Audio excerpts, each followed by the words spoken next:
लोकसभा अध्यक्षपदासाठी आज निवडणूक होते आहे। एनडीए कडून ओम बिर्ला आणि इंडिया आघाडीकडून के सुरेश हे रिंगणात आहेत। सकाळी 11 वाजता लोकसभा अध्यक्षपदासाठी हे मतदान होणार आहे। लोकसभा अध्यक्ष नेमका कुणाचा होणार, सत्ताधारी एनडीए की विरोधी पक्षाचा, याकडे संपूर्ण देशाचं सध्या लक्ष लागलंय।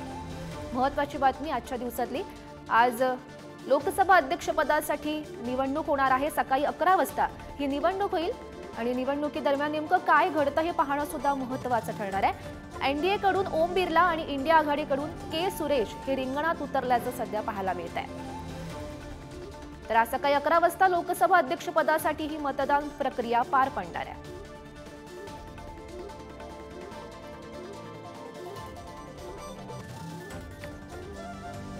तर ओम बिर्ला आणि के सुरेश नेमके कोण आहेत पाहूयात ग्राफिक्सच्या माध्यमातून।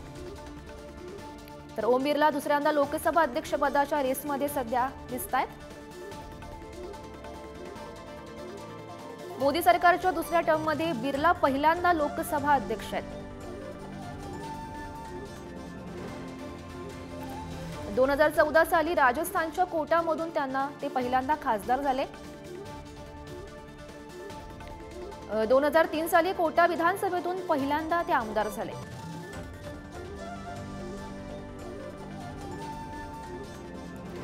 तर के सुरेश नेमके कोण आहेत पाहूयात। के सुरेश केरळच्या मावेलीकारा मतदारसंघाचे खासदार आहेत। 8व्या खासदार म्हणून ते निवडून आलेत। 1989 मध्ये पहिल्यांदा ते निवडणूक जिंकले।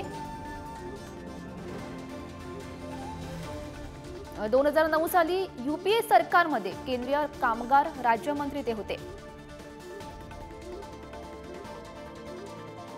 2018 सालापासून केरळ काँग्रेस कमिटीचे ते कार्याध्यक्ष सुद्धा आहेत।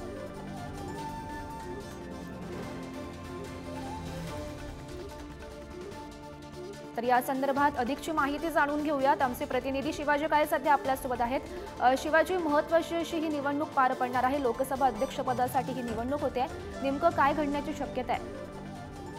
इंडिया आघाडीला आपली ताकद दाखवण्याची संधी आहे, दुसरीकडे एनडीएला आपलं बहुमत सिद्ध करण्याची एक संधी आहे। मात्र यामध्ये चंद्राबाबू नायडू असो किंवा नितीश कुमार असो यांच्या पक्षाची भूमिका महत्वाची आहे। दुसरीकडे जर पाहिलं तर ज्या पद्धतीने इंडिया आघाडीने के सुरेश हे दलित उमेदवार म्हणून दिलेले आहेत, त्यामधून त्यांना दलित मतदार जो आहे तो आपल्याकडे घेऊन यायचा आहे आणि फक्त दलितांना आम्ही संधी देत नाही असं घोषणेत सांगत नाही, तर प्रत्यक्षात संधी देतो हे सांगण्याचा प्रयत्न काँग्रेसकडे या ठिकाणी केला जात आहे। सगळ्यात महत्वाचं म्हणजे यामध्ये विरोधी पक्ष या सगळ्या निवडणुकीमध्ये इंटॅक्ट राहतो का हे पाहणं महत्वाचं आहे। दुसरीकडे सत्ताधारी पक्ष देखील मोदींच्या बाजूने अजूनही त्या ताकदीने सोबत आहे का हा देखील प्रश्न आहे। कारण 234चं बहुमत भाजपला मिळालं, याच्या बहुमतापासून दूर आहे, 32 अंकापासून त्यांना 32 खासदारांची गरज आहे। अशा परिस्थितीमध्ये मोदी 2014ला जसे होते, 2019ला जसे होते, तसेच कोणाचाही न ऐकता आपले जे मुद्दे आहेत ते घेऊन जाणारा भाजप आजही कायम आहे।